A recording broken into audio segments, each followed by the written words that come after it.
Brought to you by the EveryDollar app. Start budgeting for free today. So I am 36. I have 3 children with the man that I've been married to for 18 years. My mother passed away back in 2013, and that was the only kind of any family whatsoever that I had. So I'm not proud of the fact, but it is a very codependent situation, if you will. I was a stay-at-home mom until my son started school. He's 10, and he started 5th grade this year. I spoke with my husband about 2 years ago. We brought up the subject of needing marriage counseling, things like that. I discussed with him that I was just not happy with the way that things were, and that, you know, I thought we needed to speak with a lawyer or something like that. He's a mechanic, I will say that, and ever since we had that conversation about 2 years ago, I've had 3 vehicles that have torn up and that has cost me work. And he's the only person that has worked on these vehicles. He's the only person that's maintenance them or that's fixed them if anything has torn up. He gets very upset.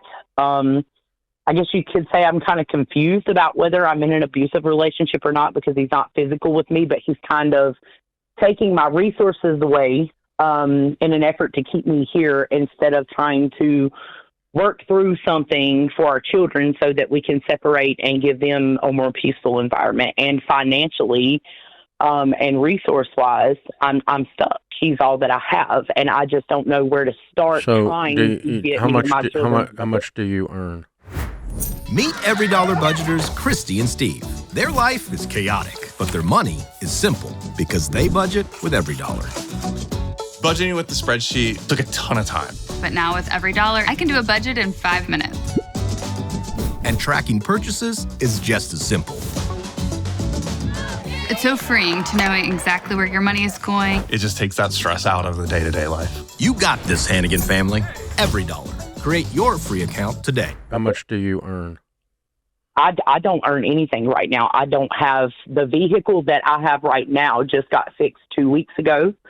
And that is not, that's a 2006 Nissan Maxima. That's not anything that's dependable itself, even though it's been fixed. When I say taking resources away, I very much so mean like he's the one that works. He gets paid. He gives me money on Cash App each week that I take, to the store and buy what we need for the house and for the kids and stuff. But the money that I get is what he gives me. And, if I go anywhere, he knows where I go. Like I said, every time that I've had a job, I was making about $25 an hour. I do private care nursing, and I've been doing that off and on for about 6 years. But like I said, as soon as I brought up the situation of, I think we need to separate, there started becoming a lot of problems, especially with my transportation back and forth to work.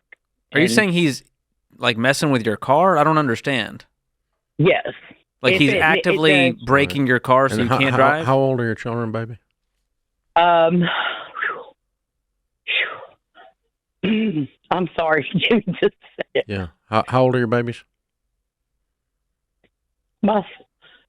Our youngest, he'll be 11 on the 29th. And then we've got one that'll be 16 on the 24th. And then our oldest, she graduates this year. She's 17. She turns 18 in February. Okay. All right. And it's very, he's a bit of a bully sometimes about it. He makes it very clear that he doesn't want me going anywhere. Let me help you. Stop. I'll help you. Stop. This is an abusive relationship. Okay? Anytime someone calls up and says, my spouse is tampering with my car, and he's bullying, he's controlling, and he's only giving me a few dollars, this is an abusive relationship. You are in an abusive relationship. Do you hear me? Okay. So you need to get on the phone and contact a local pastor there in your town and tell them you need some help. And you need to get some help. And you need to do some help to get new housing and get a new life set up.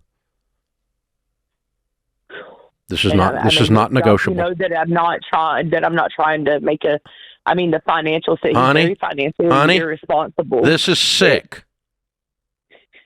Don't make excuses. This is a mess. It's sick, and you know it. He's tampering with your car, you just said. Hello. Somebody's going to die. This is sick. This is wrong. Okay? You need to get some help, and you need to get some distance. Only chance this marriage heals is for him to get some help, and the only chance that happens is if he thinks you're gone because you're gone. Yeah, there's no healing that. It's just the resources are No, not, that's what I'm telling you. I want you to get on the phone. I want you to go see it. Pick out a church that's a good, large church in that area.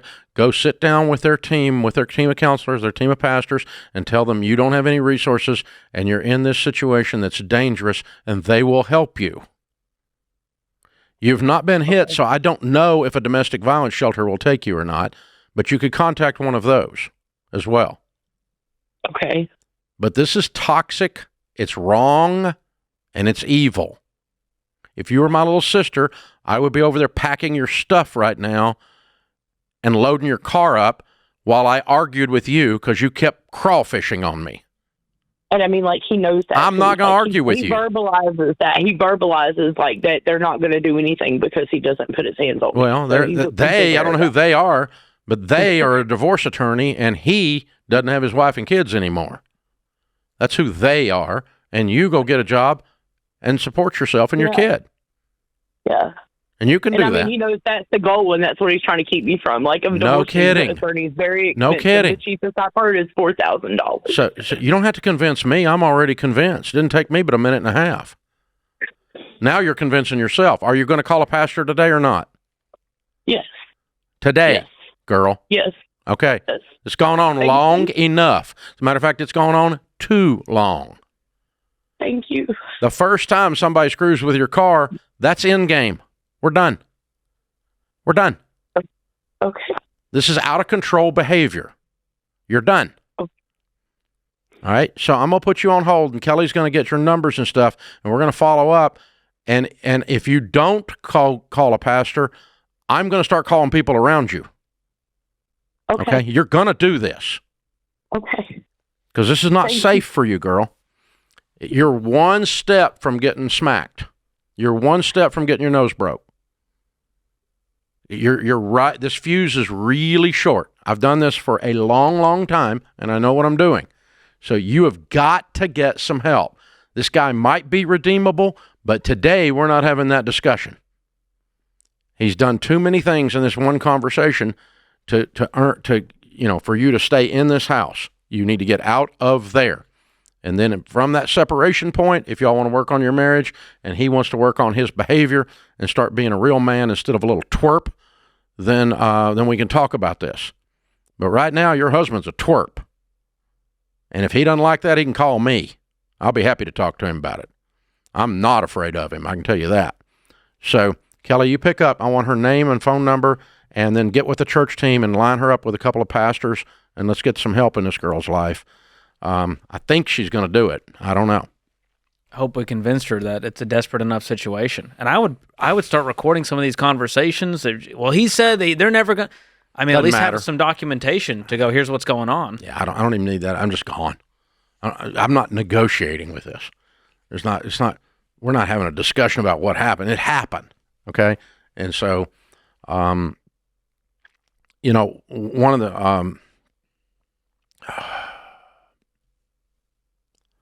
of the signs that you're dealing with evil is there's confusion.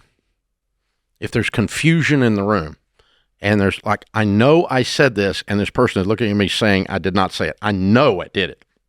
I went back and wrote it down.